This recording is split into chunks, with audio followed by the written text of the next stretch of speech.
Cindy, say Can something. you hear me? I hear Sherry. Can you hear me? I can hear Cindy. Can you hear Kristen? I can hear Kristen. How about Tara? Hold on a second. Billy, about hold Tara? on. Give me a second. I can hear Tara. Is Peter on? Oh, we didn't. Did we send Peter the invite?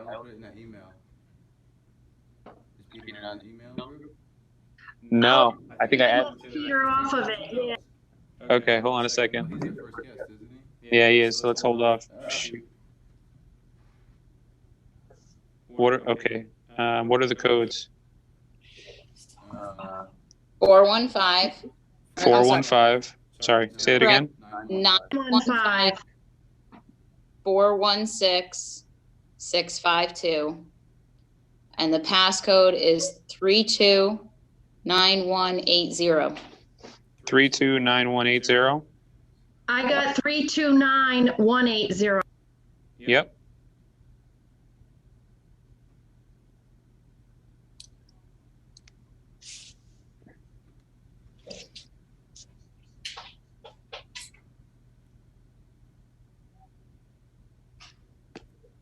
All right, we're going to wait for Peter to jump on. How is Megan? Is she calling in or is she there? Megan is going to be monitoring the public comment over the phone.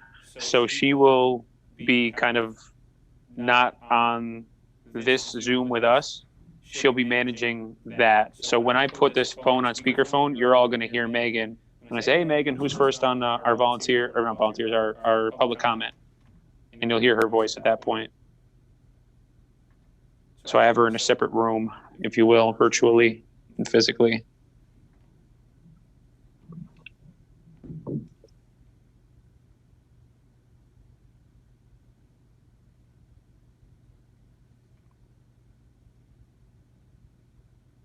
I'm gonna call Peter real quick.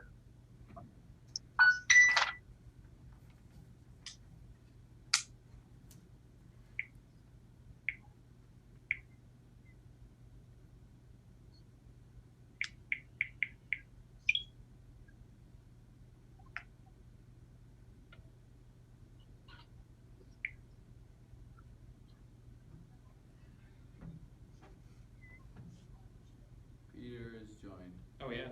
Okay. Hi, Peter.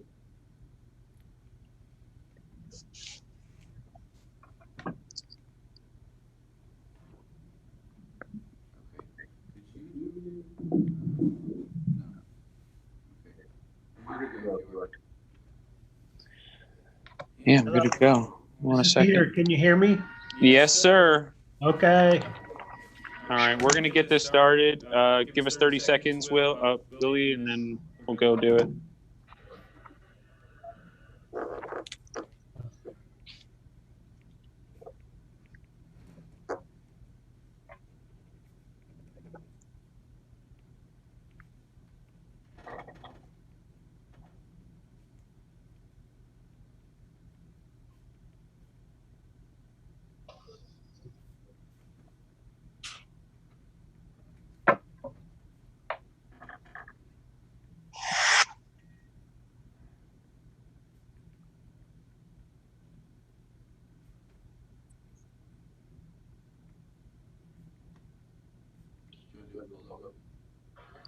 What'd you say? Yeah, go ahead. 3, 2.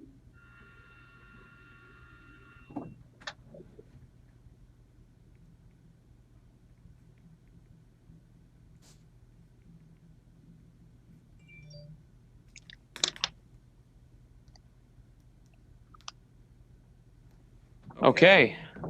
Welcome, town of Montgomery. Thank you for bearing with us.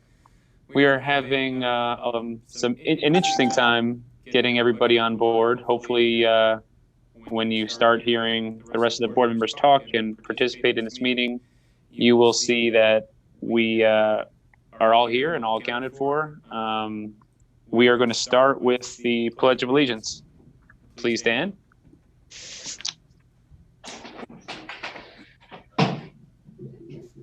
I pledge allegiance to the flag of the United States of America and to the republic for which it stands, one one nation, nation, under God. under God, indivisible, with liberty and justice for all. Okay. All right. Roll call. We have Councilwoman Kristen Brown, Here. Councilwoman Cindy Voss, Here. Councilwoman Sherry Melick, Here. Attorney Will Frank. Here, good evening. All right. And we have absent Councilman and Deputy Supervisor Ron Feller, which I will get to later in the meeting. We would like to start this meeting. Oh, sorry. Our town clerk, Tara Stickles. I'm Tara here. is on the line. Yes, I am. All right, fantastic.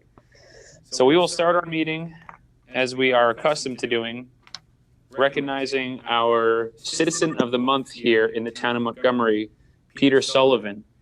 Peter Sullivan is a volunteer and one of the leaders in the town of Montgomery food pantry. And he's also been a mainstay in the Walden Rotary Club that serves the greater town of Montgomery community. Peter epitomizes Rotary slogan, which is service above self, and especially during the coronavirus outbreak, as we deal with the pandemic, he has stepped up and been a leader in terms of getting food and resources to individuals in need. It's been an honor working with him. I'm proud to know him. And Peter, would you like to show everyone your plaque and say a few words? Congratulations on being recognized, Town of Montgomery Citizen of the Month for the month of April.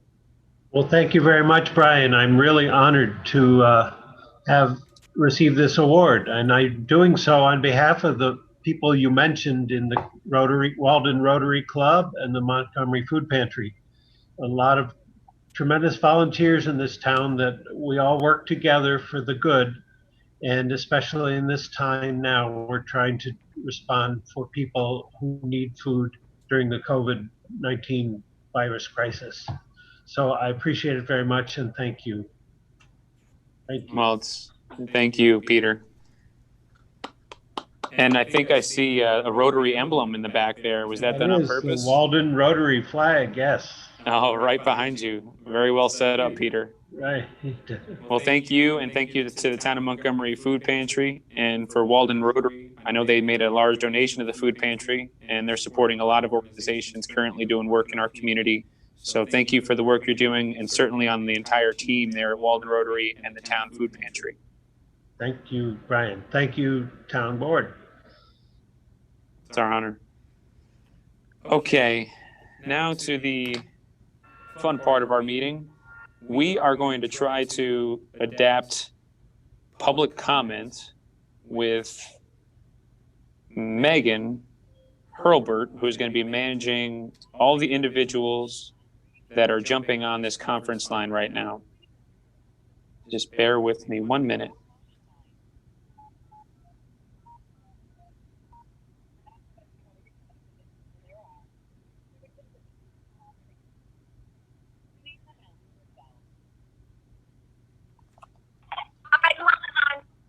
Hey, Megan, say hi to everybody.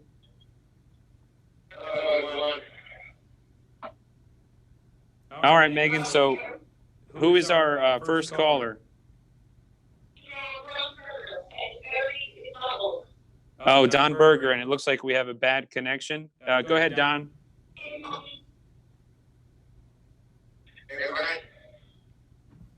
Hey, you're live with the whole town board, Don. His name is Don, Megan.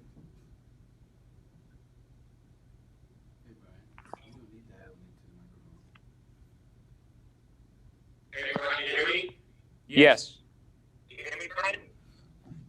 Yes, I can hear you, Don. I can hear you, Don.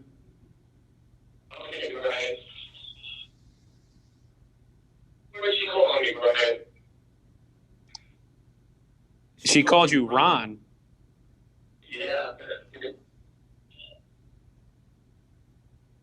So you're good to go for your comment, Don. You're live with the whole board. there or what? No, you're on board. The whole board is here, and we're on live. Okay. So here I go. What I'd like to talk about is the email that I sent to Brian. I just wanted to let the town board and I wanted to put it on record about my request to you and the board members and planning board, Chair Fenwell. So what I did was I sent an email yesterday to Brian, and what I'm asking for is all public hearings to cease at this time because of the pandemic that we're under right now. I feel that we can't possibly conduct business as usual with the health and wellness of our community at stake here. I do believe that our town board should be able to come and have a good faith conclusion to this and dealing with this and putting off these public hearings to a later date, perhaps until the pandemic is lifted. Right now, we're down into April 30th, I believe the President of the United States announced the other day. I think in all fairness, just as being a test, so I know this is a tough time for you guys. There is, it's garbled, it's not understanding, it's very difficult to hear anything that's going on. I just believe this is not the opportunity to do this, that it is the first thing that we should consider is the health and wellness of our community. And in doing that, I do believe that everyone is at stake having these meetings, whether it's the board members themselves and the community, because of just the pandemic that we're under. We don't want anyone to get sick around here. I noticed that last Monday's planning board meeting had 5 members in that planning board meeting. That's not what our state and our president has said that we should be doing. I really believe that we should put an end to this, and for the health and welfare of the citizens of this town of Montgomery, we should put these public hearings off for a later date. All right, Don. Thank you for your comment. We appreciate it. Megan, is there anyone else on the line? Thank you, Don. Anyone else on the line, Megan?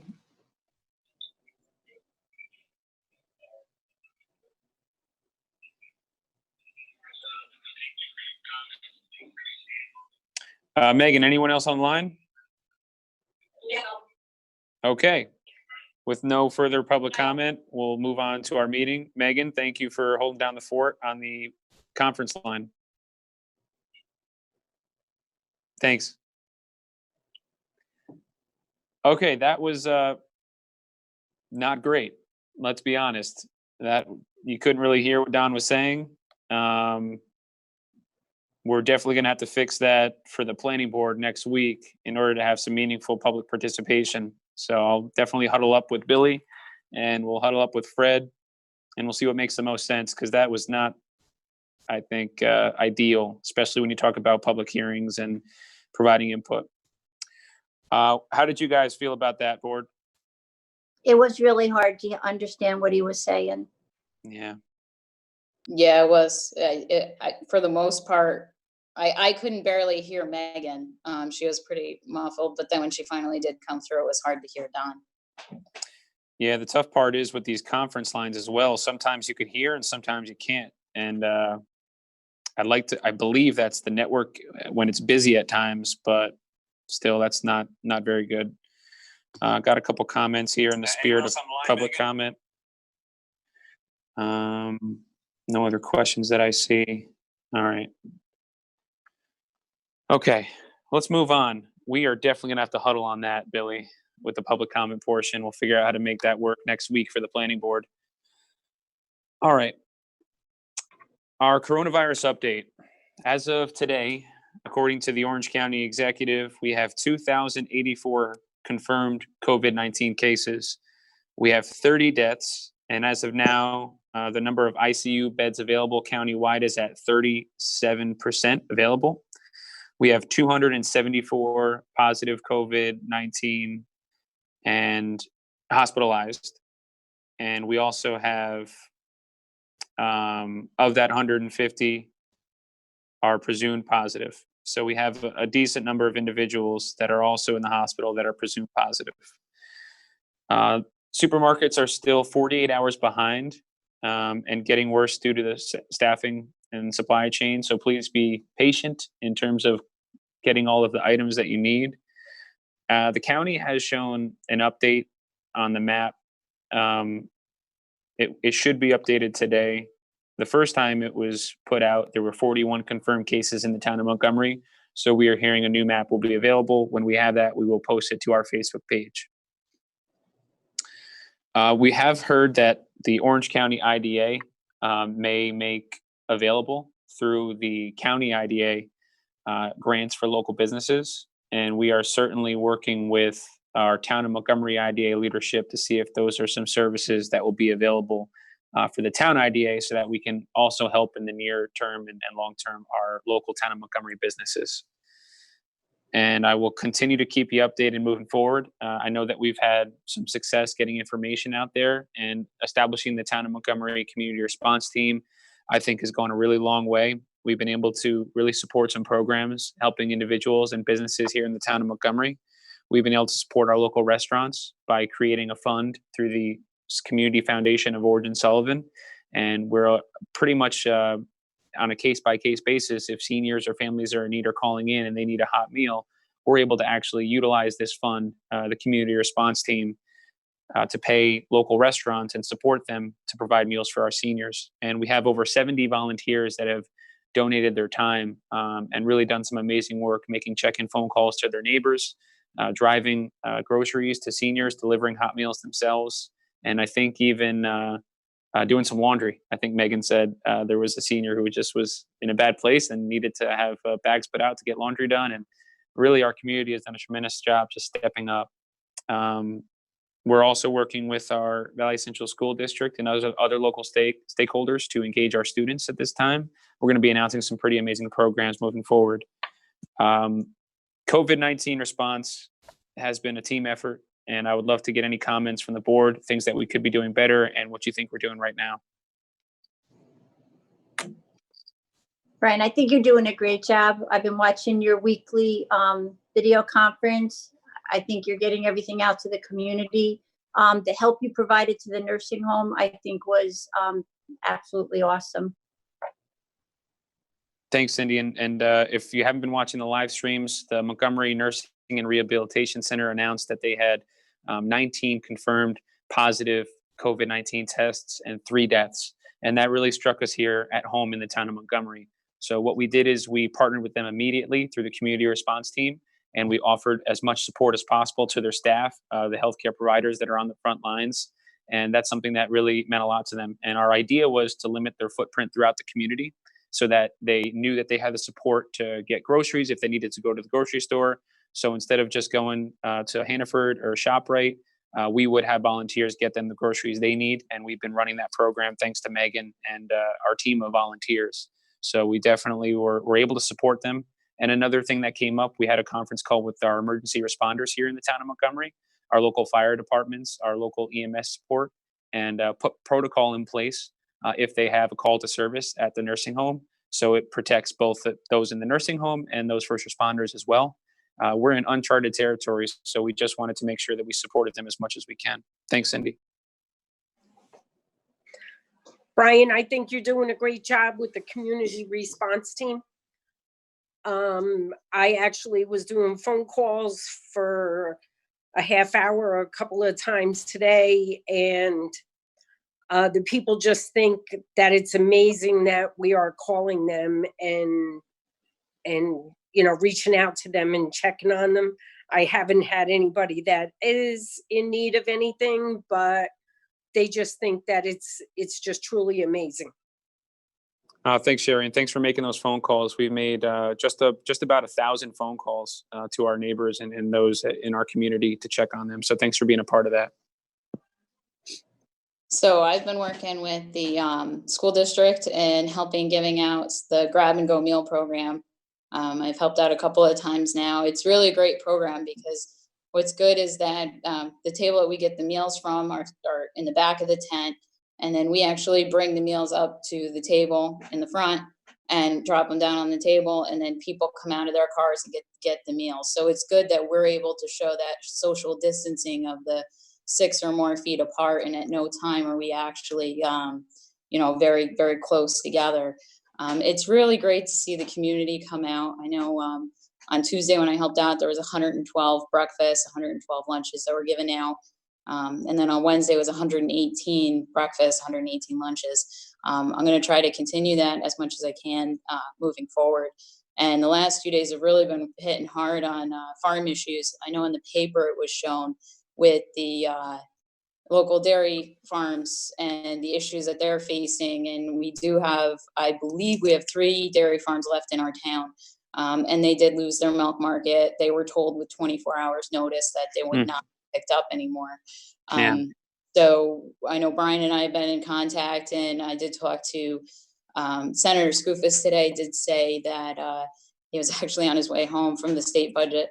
And he did give me an avenue to track down USDA. I did speak with a representative from the USDA office, and it's not going to come immediately, but they are working on a 9.5 million, or I'm sorry, 9.5 billion with a B. Yeah. Thank you. Trying to get that, they're going to try to get that out as fast as possible. It's just disheartening that, these farmers are really concerned about where their next paycheck's going to come from. And there's issues in the beef industry as well. But no worries, we're still feeding people, and they really want to make sure that the shelves are stocked with dairy products and beef products at the stores. But so that's just what we've been working on directly with Brian and I. Thanks, Councilwoman Brown. And I know that you've been volunteering at the Walden site and a few other sites with the Grab and Go program. So we appreciate you giving your time. I know that at one point, the Valley Central School District sent an SOS out for more volunteers and individuals as part of our community response team, and yourself, Kristen, stepped up and put out schedules of when you're available. So we appreciate that. One thing that we did today at the town hall, actually yesterday we started it. We were the last dial-a-bus program up and running in Orange County.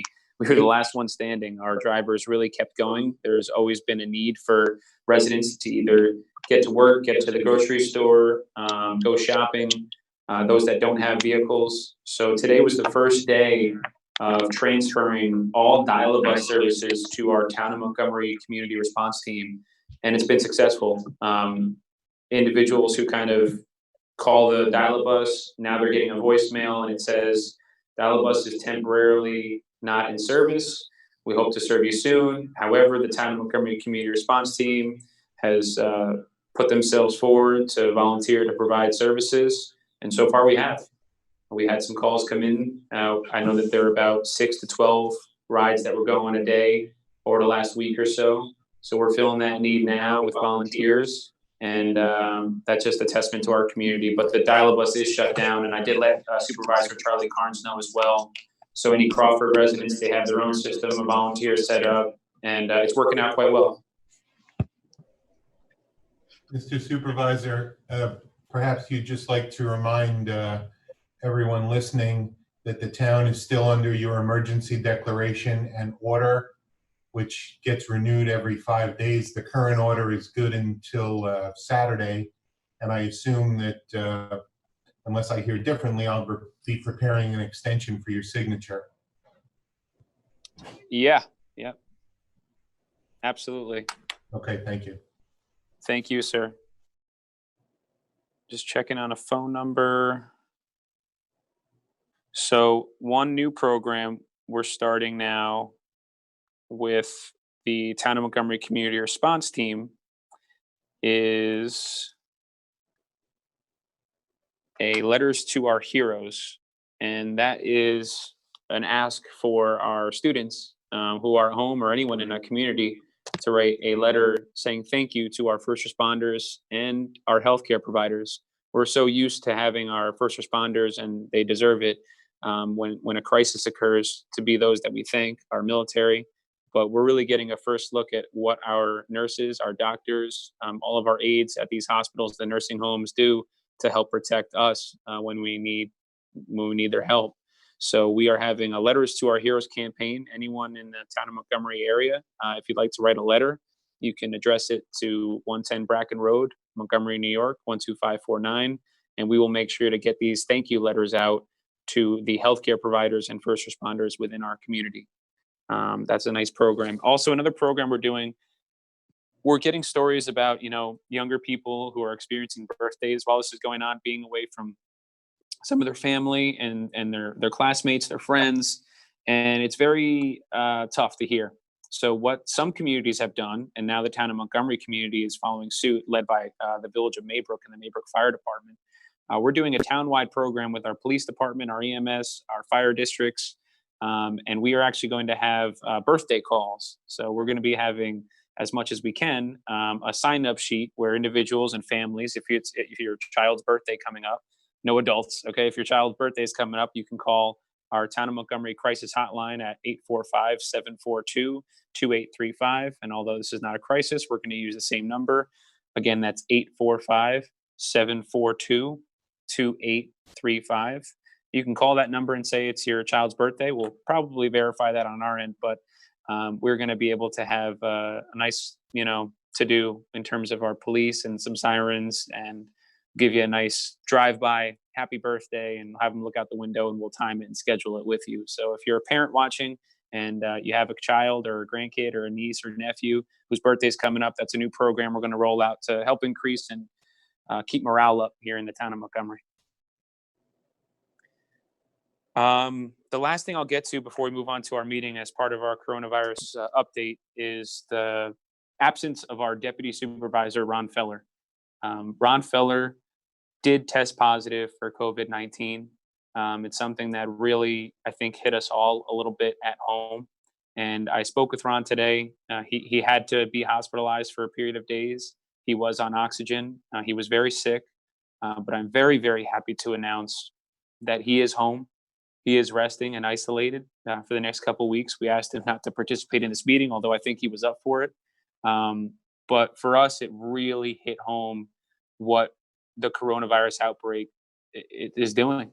I mean, you have 30 deaths in Orange County. You have over 2,000 cases, many here in the town of Montgomery. And one of our friend and our colleague, our deputy supervisor, Ron Feller, here in the town of Montgomery.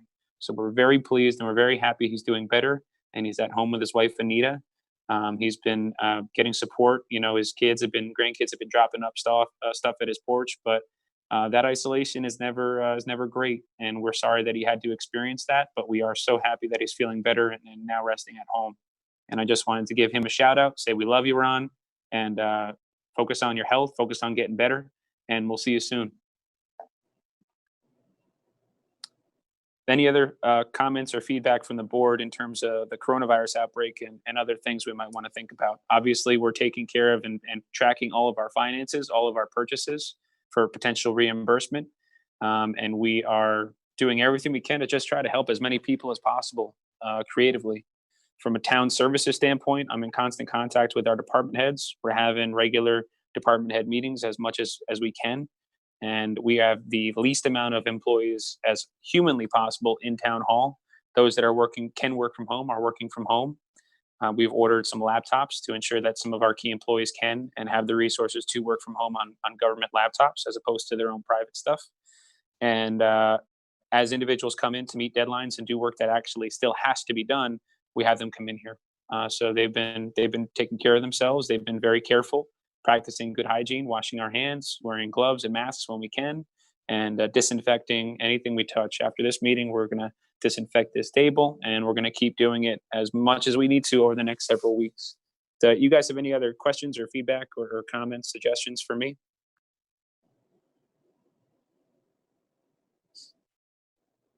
Okay. Everybody's on here still, right? All right, good. We're here. All right, moving on to business. Business must go on. The town must keep moving. Before this all happened, we were in the middle of setting a public hearing. We did set a public hearing for our moratorium law on large warehouses and distribution centers. Nothing has changed aside from the situation we're in.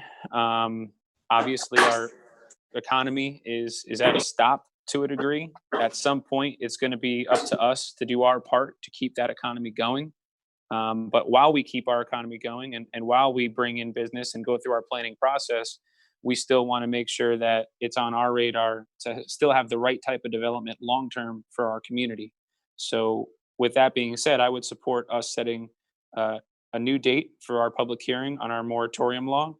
And whether or not that feedback goes one way or the other within our community, whether or not it's changed due to the coronavirus outbreak, I think it still needs the appropriate time of day and comment from the public on the law that we've established. So I'd like to set that. I would have liked to have set that before the April 13th planning board meeting. That was my goal. But it looks like, Will, I'll let you explain why we are unable to do that and the time frame that we're working with currently. Okay, thank you, Mr. Supervisor. Because a moratorium law is considered a change, albeit a temporary one, to the zoning code, the normal 5 days for publishing a notice of public hearing does not apply. It's covered under Town Law Section 264, where we must have 10 days of 10 days advance publication of the public hearing notice prior to having the hearing. The Times Herald Record can publish faster than our very local newspaper. Both our papers are designated as the official publications of the town, Times Herald Record and the Times.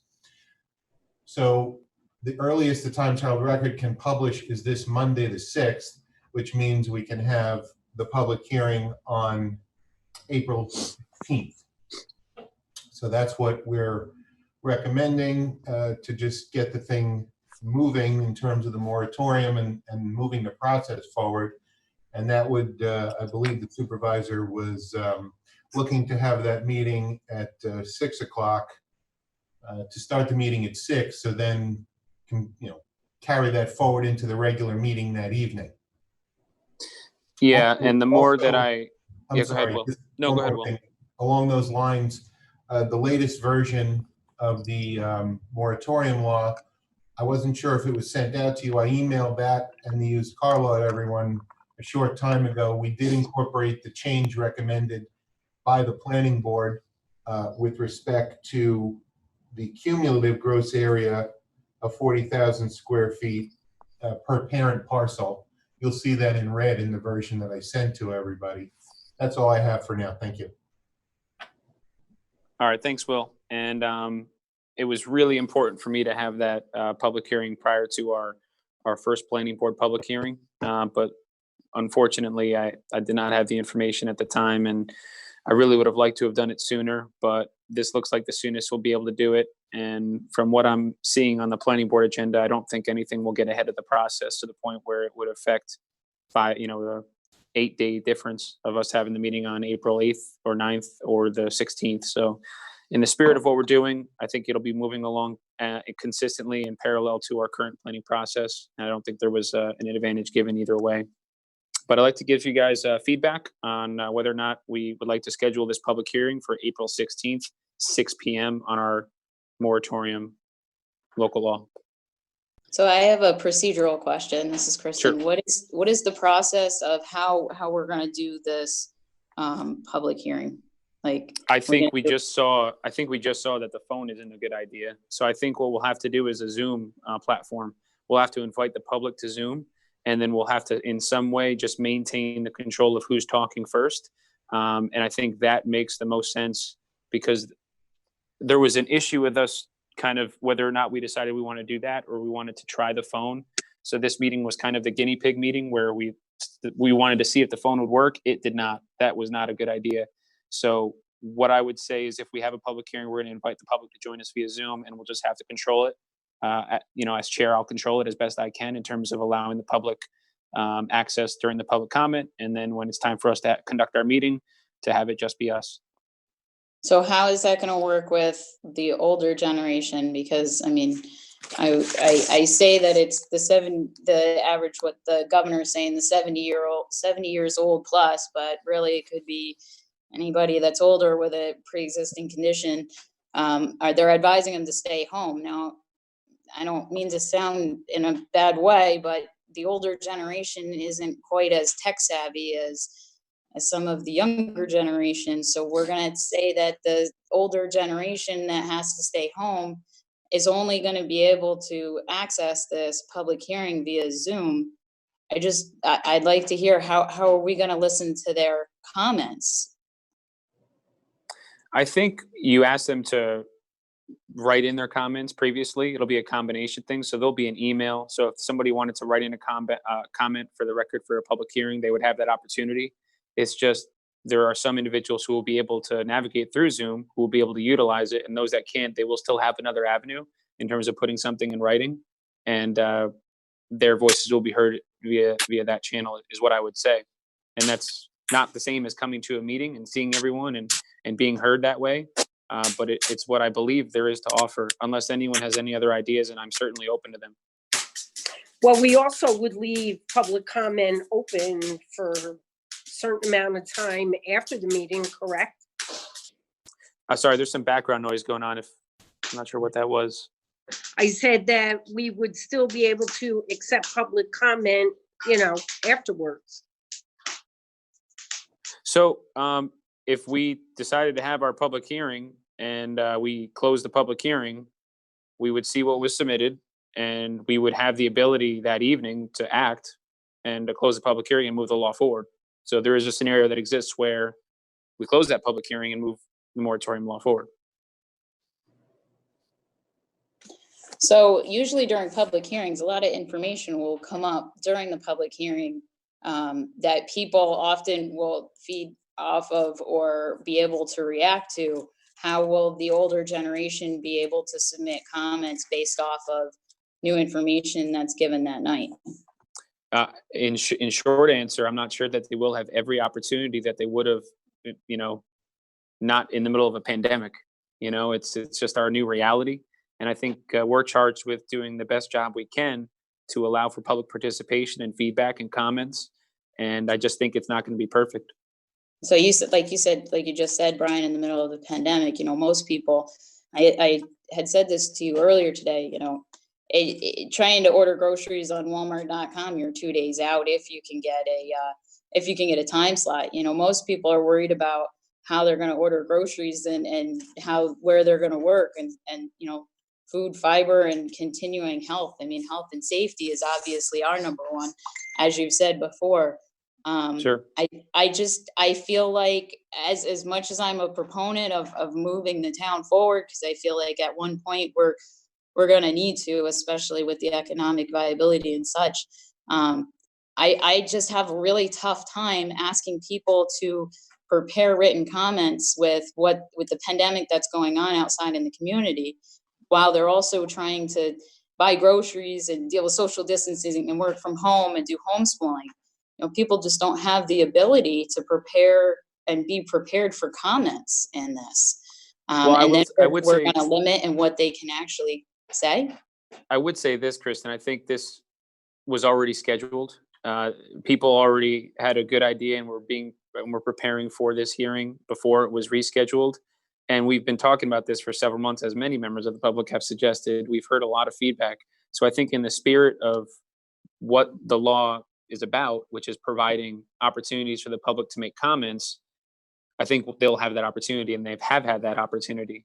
We can certainly post the new version of the law with the planning board comments on the website. And what I've done is just try to work a little overtime, and I'm getting on the phone with individuals who have.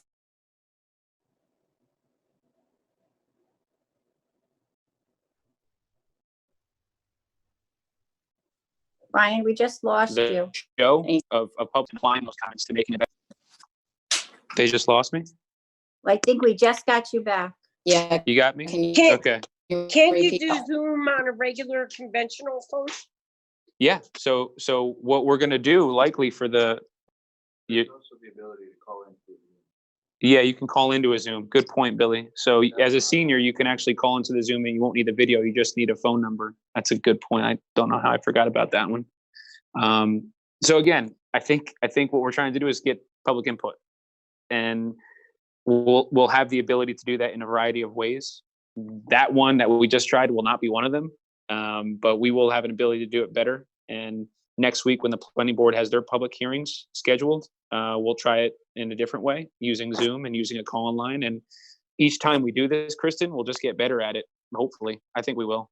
We definitely can improve from tonight. So, So are we planning on just opening it, or are we thinking about opening it and closing it that night?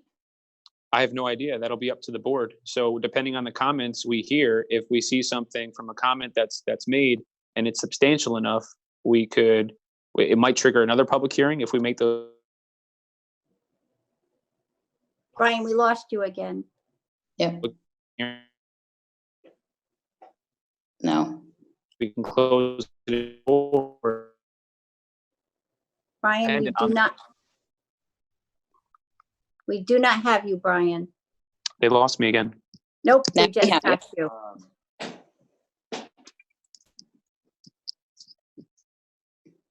You guys good now? No.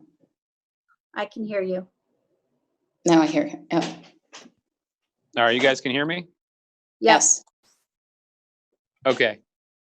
So I think what I was saying was that we want to be able to provide public comment and a participation. To answer your question, Kristen, I think it's all dependent on how we do that night and what the public comments are. And depending on what those public comments are and whether or not we want to change the law would depend on whether or not we close the public hearing and move forward or keep it open. Make sense? Also, would it be possible to have emails coming in as we were doing the meeting? If people wanted to email us? Well, they can comment on the live stream. They can email us. There's certainly going to be an avenue in real time for people to comment. That's absolutely something we can do. And we can just have a monitor, someone like Billy who's monitoring the comments and then slipping them to me and saying, hey, we have another question from this individual. That'll get a little slippery. But that's something that I'd be willing as chair of this meeting to take a look at some of the comments online and then address them. So we are monitoring. That's where that you guys should do the phone call coming. Oh, great. So Billy just said, monitoring the comments on this live stream right now, someone actually made the suggestion that you could call into Zoom. So we are monitoring them right now. That comment from the public just helped our conversation right now. So that's what the value of having Billy here and having comments on the live stream. Brian, can we get, Yeah, go ahead, Cindy.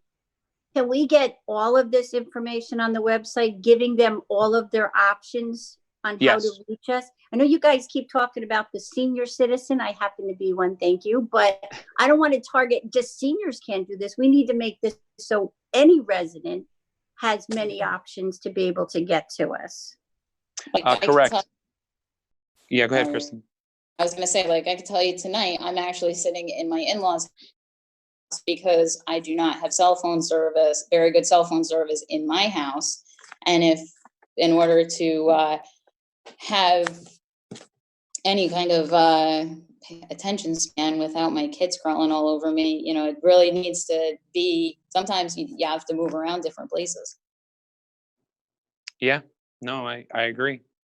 I think me and Billy are going to huddle up after this. We're going to come up with a comprehensive menu of public participation with the knowledge that this evening's did not work. And we're going to offer that. We'll probably start promoting it tomorrow so that those that are getting ready for the planning board public hearings have a couple days, almost a week to prepare, and or more than a week because the 13th of April. So they'll have more than 10 days to prepare. And again, that'll be the next opportunity where we'll see it. And then we'll be ready for ours on the 16th as well. But we can start promoting how they can apply and the Zoom invite and the call-in number ahead of time. Right, Billy? Yeah, I got a nod. So do we want to continue that conversation anymore? Is there anything else to say, or would we like to make a motion to set our public hearing on April 16th for the moratorium local law, 6 p.m.? I have a quick question too. If we move forward and open this, how does it work to keep, and I think maybe this is what Cindy was saying, to keep the open for 10 days for the written comments after the transcript of the call is available? Like, how does that work with people being able to write comments or do comments after the call is over, the night is over. No, I wasn't referring to after the fact. I was referring from now to that night to give them plenty of time to know what all their options are. I believe Councilwoman Melick had made that suggestion, Oh, sorry. keeping the public hearing open for written comment only, and the board can make that decision that evening, number of days that we believe it might be necessary. If that's what the board wants to do, that's certainly another option. Just set a date for submission of comments, but in writing, email, letter, text, whatever, and set a cutoff date for that, and that would be the date the public hearing is deemed closed. Thank you, Will. That was me that did say that. And yeah. That's what I had in mind, that if they couldn't get to us that night, that they had time to make public comment afterwards.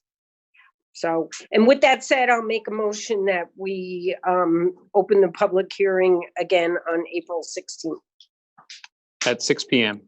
at 6 p.m. All right. And we will work on the other public participation methods to promote, and I'll make sure they're on the website so everyone will have an opportunity. Would anyone like to second that motion? Well, just to be clear, for clarification, the original public hearing was never opened.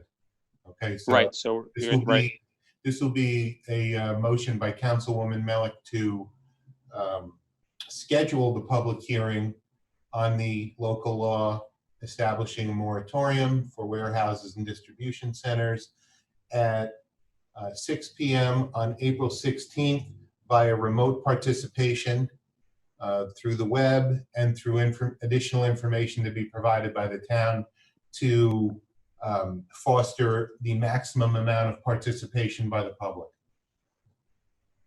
Thanks, Will. Does anyone second that motion? I'll second it, Brian. Okay. Any discussion? I just have a quick question. If it was never opened before, like Will said, why open it now until we have a proven technique that works with technology? I mean, we're having many hiccups tonight too. Kristen, if we don't think it works well on the night of the 16th, we don't have to close it. I mean, we can see how all the comments go that night and then make that decision whether we should keep it open and go forward. That's true. Or we can just open it and table it to another meeting. Yeah, that too. There's a lot of options and there's a lot of upside if we want to move this thing forward on just at least setting the public hearing date.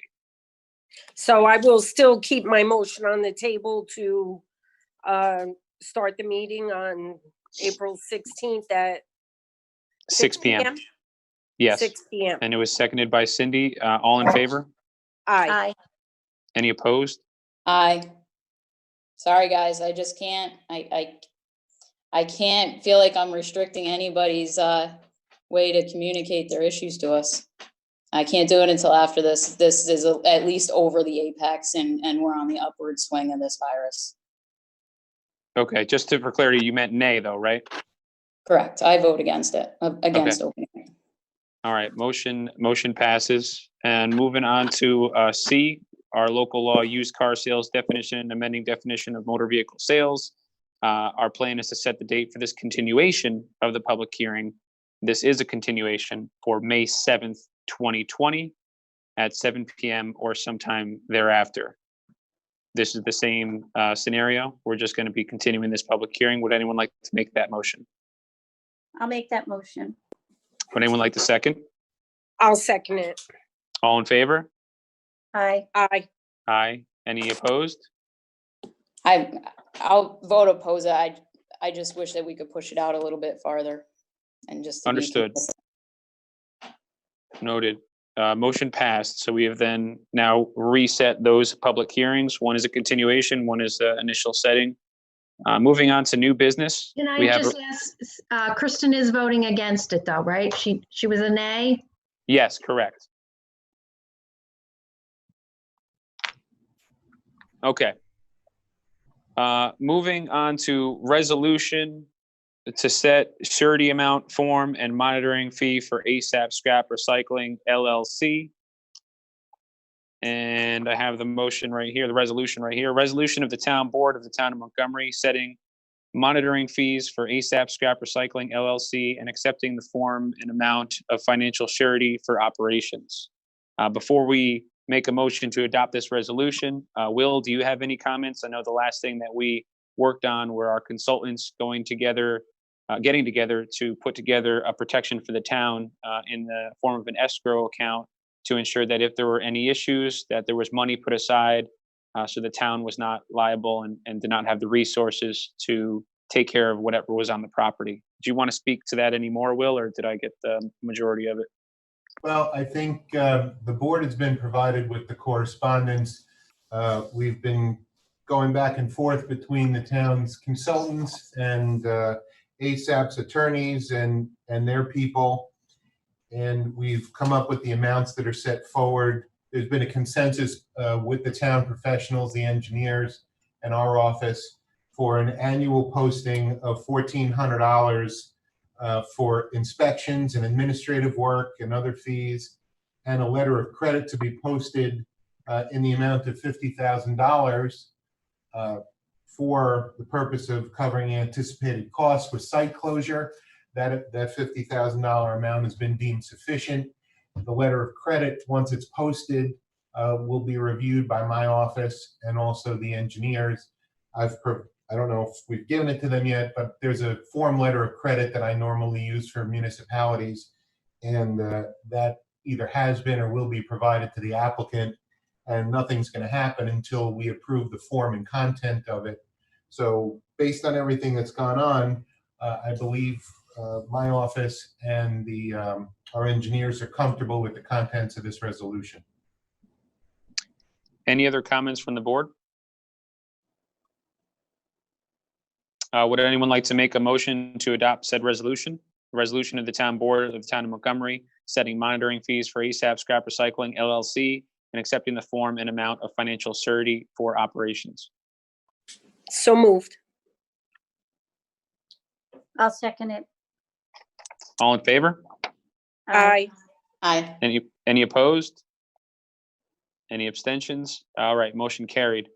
Moving on to B, resolution to approve guarantee of Riverside Cemetery's $10,000 line of credit. This is very similar to what we did for the Walk of Guy Cemetery earlier in the year. It's pretty much the same thing. Does anybody have any questions, comments, concerns? No, I'll make a motion to approve the Resolution? guarantee. Yes. Okay, I the second. resolution as it reads, motion by Councilman Millick, seconded by Councilman Brown, is resolution of the Town Board of the Town of Montgomery authorizing the supervisor to guarantee a $10,000 line of credit for the Riverside Cemetery of Montgomery, New York. Any further discussion? This is going to Walden Savings Bank. So do we have an issue here? Well, I will abstain. Well, okay. So We'll still she did have not second the motion, so we can Okay. have her abstain in the vote. Okay, I just was Good. concerned because Mr. Feller's not here. We'll still have 3. Okay. All right. All in favor? Aye. Aye. Any opposed? Any abstentions? Abstain. Councilman Millick, Councilman Voss abstains for the record. All right, thank you all. C, resolution to authorize raise for senior typist clerk in town building department. Resolution of the Town Board of the Town of Montgomery authorizing a salary raise for the building department's full-time senior typist clerk. This is something that we've discussed as a board previously, and this is just formalizing our decision, that consensus that we came to in previous discussions. Would anyone like to make a motion adopting this resolution? I'll make that motion. I'll second it. Seconded by Councilwoman Brown. All in favor? Aye. Any opposed? Any abstaining? Motion carried. Thank you all for bearing with us. We are going to table items D and E. Delaware Engineering wanted to huddle up a little bit with me to get a better, clearer picture on some of the housekeeping items that we currently utilize Delaware for via Mike Aiello and how that will work moving forward. We have it pretty much pinned down on our end, but we wanted to have a couple more days to just kind of go over that and be able to explain it better to the board. And then we'll also have Mary Beth on Zoom to give an overview on both of these items. But I certainly would like to move on them in 2 weeks at our April 16th meeting. I think they're very, very important. But we are going to table them for this evening. That's items D and item E. Moving on to item F, authorize supervisor to sign renewal letter for PERMA. Does anybody have any questions on this one? Yeah, can you go over it a little bit? What's PERMA stand for?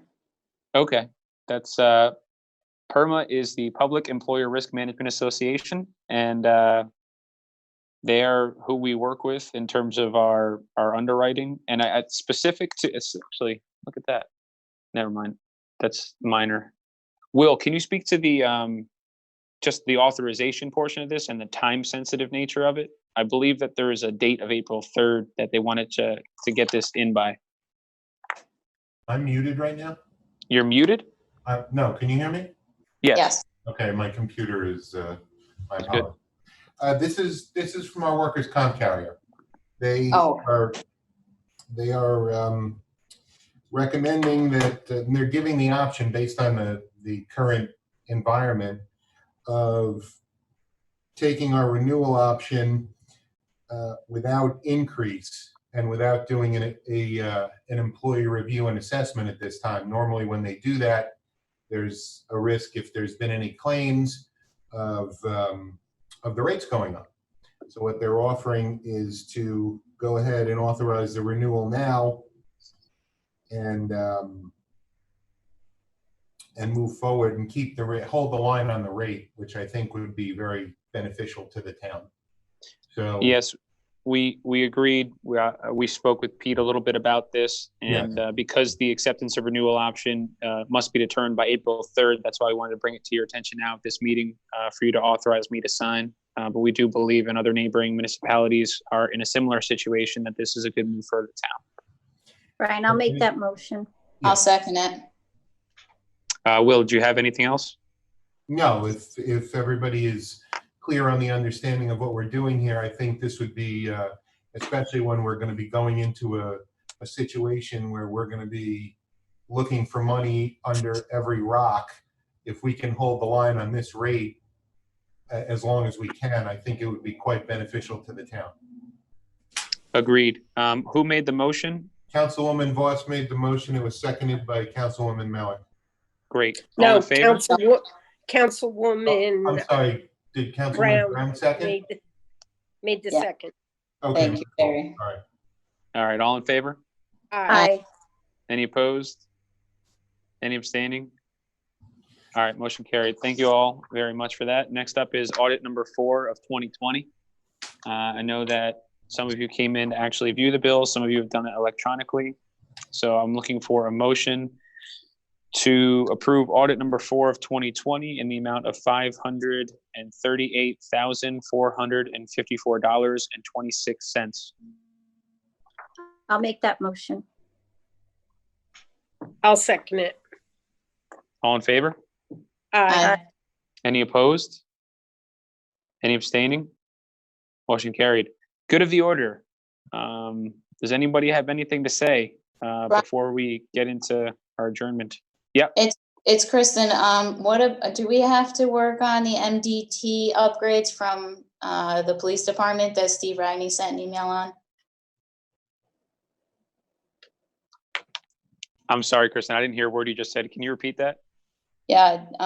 Do we need to discuss the MDT upgrades for the police department that Steve Ragney sent us an email on? Oh, good comment. No, we do not. I spoke to the chief today, and we actually do not have to do that. That is something that can wait until the 16th, and I will keep everyone else apprised of that. What Councilman Brown was talking about was an email that was generated to all of you in terms of upgrading our MDTs. Those are the computers in our police vehicles.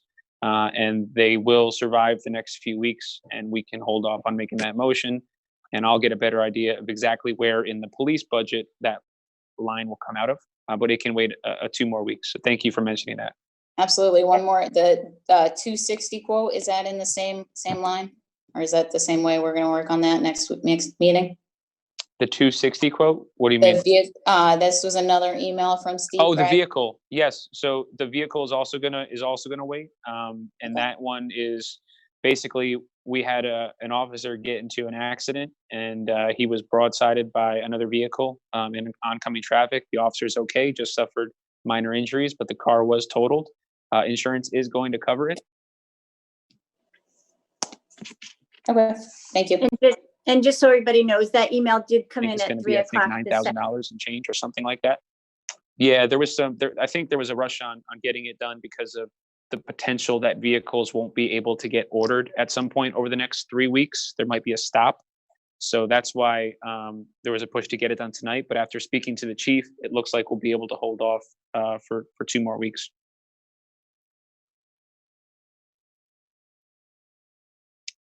Any other comments for good of the order?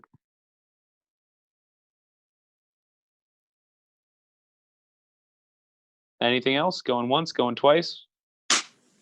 All right, my 2 executive session items can also be tabled until our next meeting.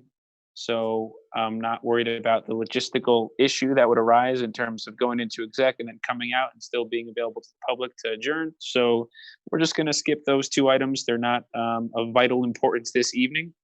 And we can bring that back up for discussion when we revisit the technical difficulties of having meetings like this and get a better idea on how we go into exec and then come back out and still stay live. So we're gonna not go into exec. Will, do you have anything we need to go into exec for? Because I'm good on my 2 issues right now. No, Mr. Supervisor, I think we're fine. I think if you want to just remind the folks that watching at home to continue monitoring the town's website for updated information as it comes in. Absolutely. And just in case anyone continues to get the social media blasts that you're getting in Facebook Messenger or an automated text message about the National Guard being mobilized and there's going to be a 2-week federal quarantine, that is not true. That's meant to cause panic. That's meant to drive you to the stores. And that's just bad people putting information like that out just to cause anxiety and fear. So please rely on governmental websites and sources for your information. We're putting out a ton of information on our Facebook page, and I'm doing a 9:30 a.m. morning update every morning that we're going to try to also put on our website for those that don't have Facebook. And everybody just stay safe, keep doing what you're doing, and we're going to try to do as much business as possible while we work through this pandemic. Mr. Supervisor, can I add something, please? Absolutely. For the members of the public who are at home, you probably know this, but I'm going to say it anyway. If anyone makes a call to your home or your cell phone claiming that they're from a power company, they're from a utility, they're from Social Security, they're claiming that if you don't make a payment immediately, they're going to turn off your services, that is absolutely a fake phone call. And no governmental service, no utility, no one is calling up anyone from a legitimate service and threatening to shut things off for you. So hang up on those people. Don't listen to them. If you get calls like that, please ignore them. And if you have any questions about that, you can certainly get in touch with the supervisor and he can answer your questions, or he'll route it to me. If it sounded like somebody threatening legal action against anyone, I'll be happy to speak to anyone. Or you can call the police department on a non-emergency basis. But please be very vigilant. And unfortunately, during this time, there's been a sharp increase in the amount of people trying to scam you out of your money. Sure. And we want to make sure everyone's very careful. And if someone's calling, and if you call them, it's one thing. If you're calling someone on your utility bill, your mortgage bill, but if someone's calling up claiming to be a representative of some official organization or utility, ignore them, please. That's all I have. I just want to make sure everyone's as careful as possible. Thanks, Will. And I just got word that the number I gave out for the birthday calls, for those that have a child who has a birthday, I think I said 742, it looks like, from one of these comments. I meant to say 741. So the number is 845-741-7444. 2835. Again, 845-741-2835. And that is also a number that we've developed here as a kind of a Town of Montgomery crisis hotline. Whatever your need is, whatever information you're looking for, you can call that number and someone will be available to either answer it immediately and or get back to you if you leave a voicemail as soon as humanly possible. That's being monitored 24/7. So please utilize that number if you want to volunteer, if you know somebody.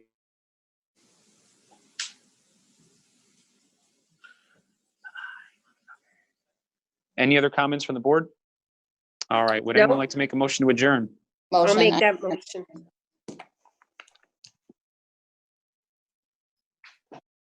Okay, who made the motion and who seconded? Is Brian still talking? No, Nope. No, I made the motion. I don't know who's. I second it then. Motion made by Councilman Millick, seconded by Councilman Brown. All in favor? Aye. We are adjourned. Thank you, everybody. Everybody be safe. You too. Be Thank you. well. Thank you, everyone.